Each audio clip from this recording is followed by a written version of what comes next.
Hello everyone, welcome to my YouTube channel DS find. आशा करता हूँ आप सभी लोग ठीक होंगे। आज इस वीडियो में मैं आपसे डिस्कशन करने जा रहा हूँ मोशन ऑफ अर्थ, पृथ्वी की गतियों के बारे में। तो as you know very well that, आपको पता है, आप जानते हैं कि पृथ्वी एक जगह पे स्टेबल नहीं है, वो कंटिन्यूसली क्या कर रही है, मोशन में आपका। तो जानेंगे वो कौन कौन सी गतियाँ कर रही है और उसमें क्या क्या होता है उन गतियों के कारण पृथ्वी पर। ओके, चलिए स्टार्ट करते हैं आज के वीडियो को। देखिए, तो पृथ्वी है, पहले मैं आपको बता देता हूँ गति किसे कहते हैं। जब कोई वस्तु किसी एक पर्टिकुलर टाइम पर अपनी जो स्थिति है उसको बदल लेती है, उसी को हम क्या कहते हैं, गति कहते हैं। इंग्लिश में कहूँ, an object change its position with respect to time, that is called motion। उसको क्या कहेंगे हम, मोशन कहेंगे। तो पृथ्वी जो है वो टू टाइप का मोशन करती है, दो तरह की गति होती है पृथ्वी में। वो दो गतियां हैं आपकी, यहाँ पे मैं लिख दे रहा हूँ। जो दो गतियां, वो पहला है घूर्णन और दूसरा है परिक्रमण।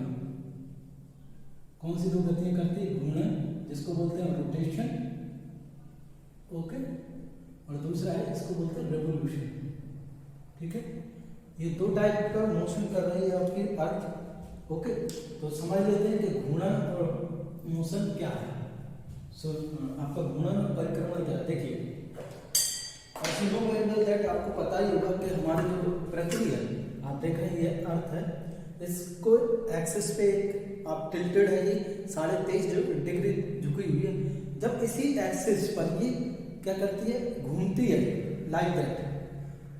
तो इस वाले मोशन को हम कहते हैं आपका घूर्णन या रोटेशन ऑफ अर्थ। ओके, जब यही पृथ्वी रोटेशन के साथ, रोटेशन तो कंटिन्यूअसली कर ही रही है, रोटेशन करने के साथ ये आपका जो सन है उसके चारों तरफ भी क्या करती है, इलेक्ट्रिकल पार्ट में, ठीक है, उसमें क्या घूमती है, उसको हम क्या कहते हैं, उसका परिक्रमण या रेवोल्यूशन ऑफ अर्थ। आपके इस तरीके से उसमें रोटेशन भी हो रहा है आपका, और क्या हो रहा है, साथ में उसमें रेवोल्यूशन भी हो रहा है। डायग्राम से समझते हैं इसके दोनों गतियों को। देखिए, ये आपका सन है और ये आपकी अर्थ है, ठीक है।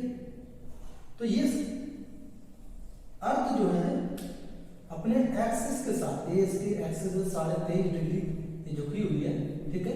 तो ये इस इलेक्ट्रिकल पार्ट पे आपका सन के चारों तरफ क्या लगा रही है, चक्कर लगा रही है, और अपनी उस पर भी ये एक्सिस पर घूम रही है, ठीक है। इससे तो ये अपने एक्सिस पर घूमने को हम कहते हैं इसका घूर्णन, और सन के चारों तरफ के घूमने को हम कहते हैं क्या, रेवोल्यूशन या परिक्रमण, ठीक है। रोटेशन को हम दैनिक गति भी कहते हैं, ठीक है। अब इसके कारण जान लेते हैं क्या होता है। एक सामान्य सा परिचय देखते हैं। घूर्णन का आभास ना होना।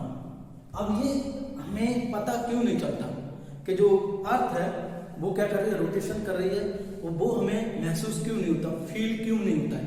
क्योंकि जो अर्थ है उसका घूर्णन और जो परिक्रमण है, दोनों में क्या है, कंटिन्यूटी है, मीन्स कभी स्टॉप नहीं होते, वो कंटिन्यूसली चलते ही जा रहे हैं। तो इसलिए हमें क्या नहीं होता, उनके घूर्णन का और रोटेशन का, घूर्णन और उसका परिक्रमण का क्या नहीं होता, आभास नहीं होता है, ठीक है। दूसरा जो पॉइंट है वो है, पृथ्वी सूर्य के चारों ओर घूम रही है और अपनी धुरी पर भी घूम रही है, एक्सिस पर, ठीक है। चारों ओर घूमने को हम कहते हैं परिक्रमण, और अपनी धुरी पर घूमने को कहते हैं उसका घूर्णन, ठीक है। पृथ्वी अपने अक्ष पर 23.5 डिग्री का क्या बनाए हुए हैं, कोण बनाती है यहाँ पे 23.5 डिग्री का ये, और अपने कक्षा तल से ये 66.5 डिग्री का कोण बनाती है, ठीक है।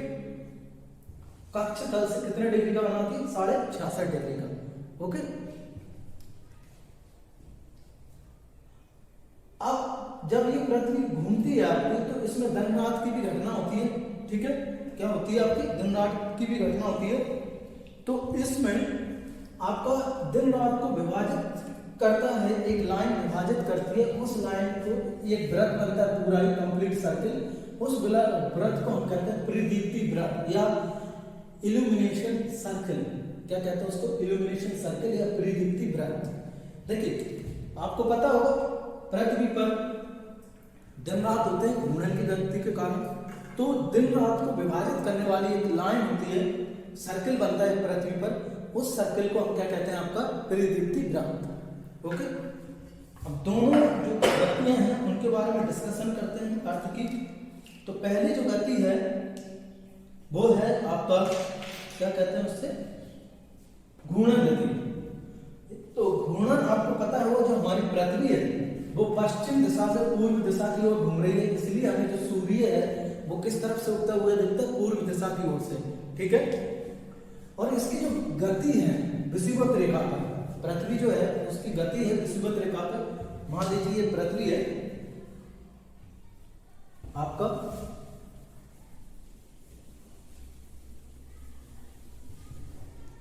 ये आपका पृथ्वी है, इसका ये विषुवत वृत्त है 0 डिग्री इक्वेटर। तो इस पर जो पृथ्वी की गति है यहां पर 1670 किलोमीटर प्रति आवर है, मीन्स एक घंटे में वो कितना रोटेशन कितना घूमती है? 1670 किलोमीटर। जैसे जैसे आप ध्रुवों की तरफ बढ़ते जाएंगे इसकी जो गति है उसमें अंतर आता जाएगा। यहाँ कर्क रेखा मकर रेखा पर 1270 के आसपास है, और यहाँ पे जो व्यक्ति पोल पर खड़ा हुआ 90 डिग्री पर पोल पर, उसके लिए जो उसकी गति होगी वो कैसी हो जाएगी? 0 हो जाएगी। मीन्स वो व्यक्ति कैसा यहाँ खड़ा हुआ है तो वो इस तरीके से ही घूमता जाएगा। ठीक है, इस तरीके से वो क्या करता जाएगा? घूमता जाएगा। तो उसके लिए तो वो गति क्या है? 0 है। ओके, अब आते हैं, हम बात करते हैं पश्चिम, और इसको एक रोटेशन कंप्लीट करने में कितना समय लगता है? 23 घंटे 56 मिनट 4 सेकंड का टाइम लगता है इसको एक घूर्णन कंप्लीट करने में, एक रोटेशन करने में। ठीक है, और इसको हम अप्रोक्सीमेटली कितने घंटे मान लेते हैं? 24 घंटे, दैट इज 1 डे। उसको हम क्या मान लेते हैं? एक दिन। ओके, अब बात करते हैं इसके क्या इफेक्ट पड़ते हैं। आपकी जो घूर्णन गति हो रही है उसके कारण क्या क्या प्रभाव पड़ता है पृथ्वी पर, वो देखेंगे हम। तो पहला है दिन रात का होना, as you know very well that जिस तरफ सन की लाइट पड़ रही है उस तरफ दिन होता है, और उसके बैक साइड में क्या होता है? रात होती है। ओके, हवा और धाराओं की दिशा का बदलना। अब घूर्णन गति हो रही है तो हवाओं और धाराओं की दिशा क्या होती है? बदल जाती है। आपको पता होगा इसमें कोरियोलिस बल लगता है, जिसके कारण आपके पवनों की और जो धाराएं, समुद्री धाराएं, जल धाराएं जिनको कहते हैं हम, उनकी गति क्या होती है? बदल जाती है, उनकी जो डायरेक्शन है वो चेंज हो जाता है। और इसी के कारण आपको पृथ्वी पर क्या आते हैं? ज्वार भाटा आते हैं, जिसको हम टाइड कहते हैं। इसके लिए मैं आप ज्वार भाटा के लिए आपके लिए एक अलग से वीडियो लेकर आऊंगा, जिसमें पूरा मैं ज्वार भाटा जो है उसको एक्सप्लेन करूंगा और इसको हम समझेंगे। ठीक, तो ये था रोटेशन ऑफ द अर्थ। अब बात करते हैं रेवोल्यूशन ऑफ अर्थ, परिक्रमण। तो परिक्रमण ही सन के चारों तरफ उसका चक्कर लगाने को ही हम क्या कहते हैं? परिक्रमण कहते हैं। तो जो अर्थ है सन के चारों तरफ जो चक्कर लगा रही है, वो जिस गति से लगा रही है वो लगभग है आपका 1,07,000 किलोमीटर प्रति घंटा। कितनी है उसकी? 1,07,000 किलोमीटर प्रति घंटे की रफ्तार से वो सूर्य का क्या लगा रही है? चक्कर लगा रही है। इतनी देखिए स्पीड, ये आपकी जो सनलाइट होती है उससे बहुत ज्यादा कम है वैसे तो, वो ये 3 लाख किलोमीटर प्रति सेकंड उसकी लाइट की स्पीड है। तो ये 1,07,000 किलोमीटर प्रति घंटा की रफ्तार से सूर्य का चक्कर लगा रही है। दूसरा, इसको सूर्य का एक चक्कर कंप्लीट करने में कितना टाइम लगता है? 365 दिन 5 घंटे 48 मिनट 46 सेकंड, ये इसका एग्जैक्ट टाइम है। और इसको हम कितना मान लेते हैं? 365 डेज एंड 6 आवर्स। ओके, कितना मान लेते हैं? 365 डेज और 6 आवर।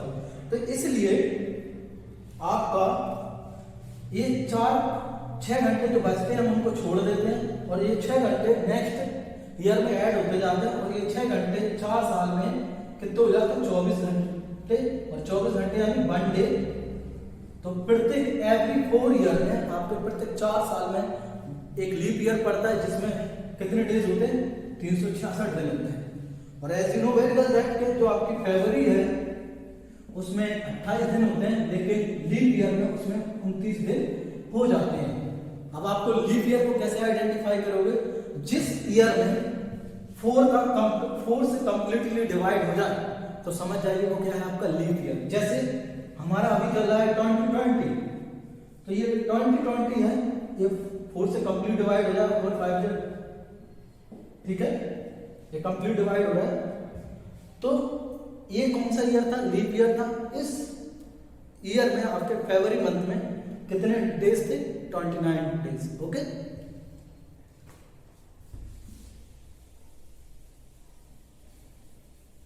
तो समझ आ रहा होगा आपको लीप ईयर क्यों होता।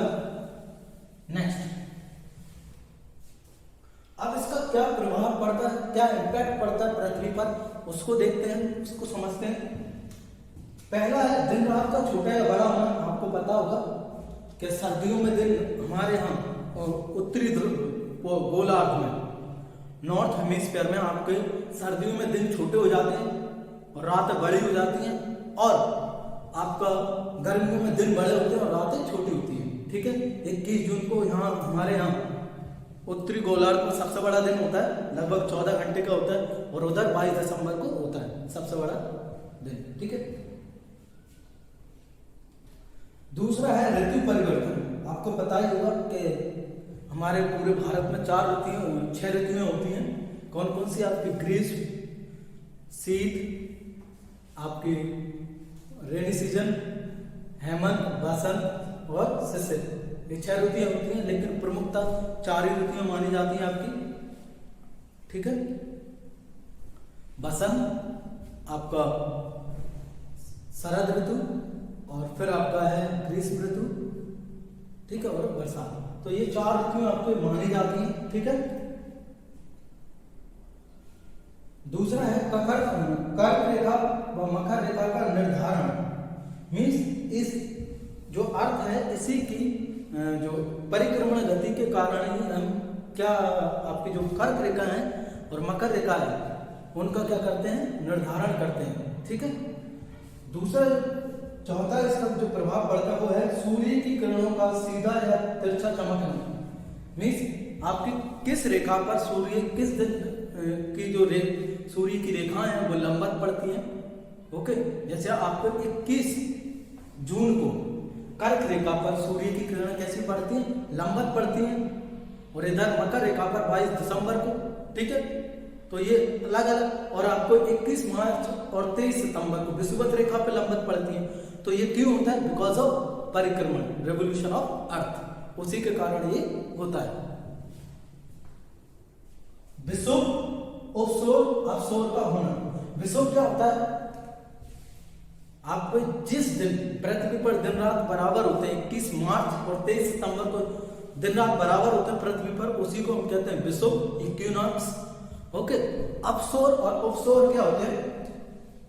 देखिए, ऑफशोर होता है, मैं एक डायग्राम से समझते हैं।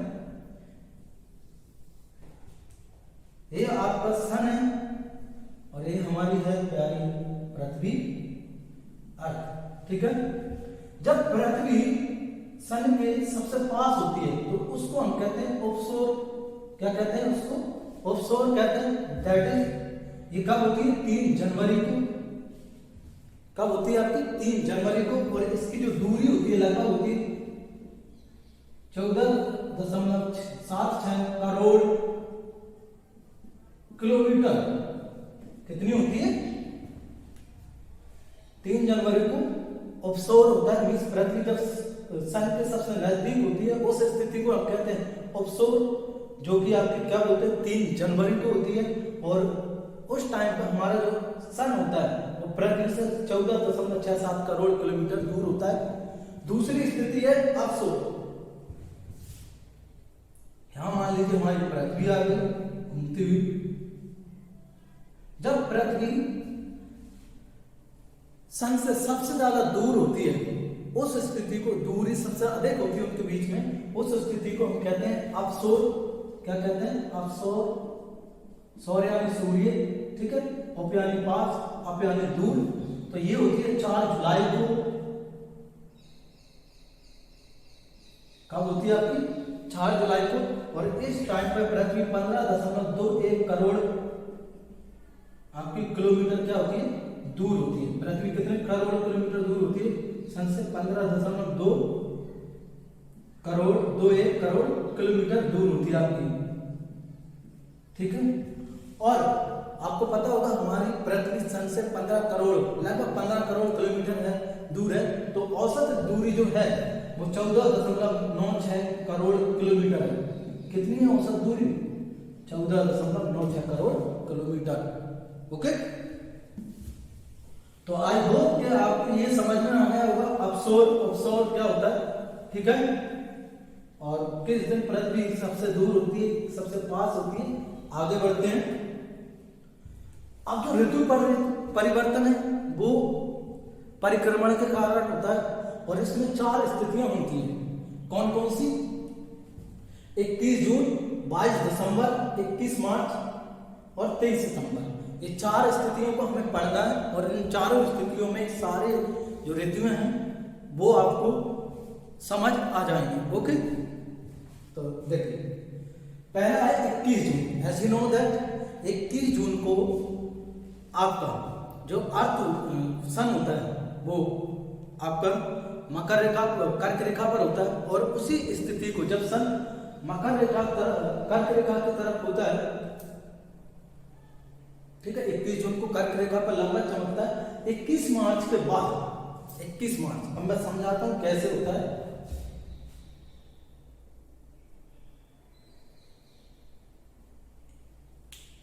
ये देखिए, ये हमारा ये अर्थ है,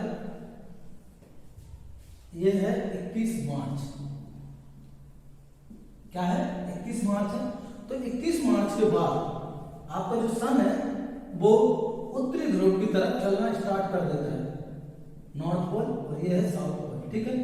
तो आपका जो अर्थ सन है, यहाँ चमक रहा था ये यहाँ से, तो वो इस तरफ बढ़ना, सन की पोजीशन तो फिक्स है, लेकिन जो अर्थ के परिक्रमण है उसके कारण हमें लगता है कि सन किस तरफ जा रहा है? आपके नॉर्थ पोल की तरफ, उत्तरी ध्रुव की तरफ जा रहा है। तो यहाँ 21 मार्च को क्या होता है? 21 जून को आपको कर्क रेखा पर लंबा चमकता है। तो यहाँ तो जैसे ही इस तरफ जा रहा है 21 मार्च के बाद, इसको, इस स्थिति को हम क्या कहते हैं? उत्तरायण। क्या कहते हैं आपको? उत्तरायण। याद रख लीजिए, इस स्थिति को हम क्या कहते हैं?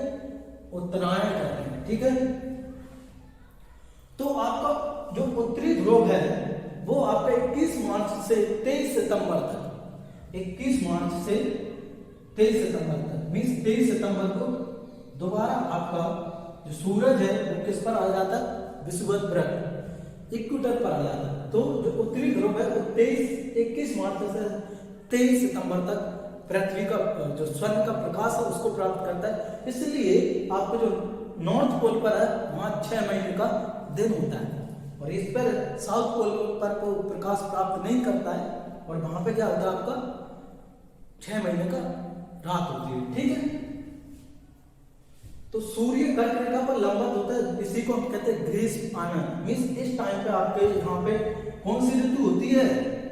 21 जून तक ग्रीष्म ऋतु होती है, ठीक है। कौन सी ऋतु होती है? ग्रीष्म, मतलब गर्मियां पड़ती हैं सूत कर।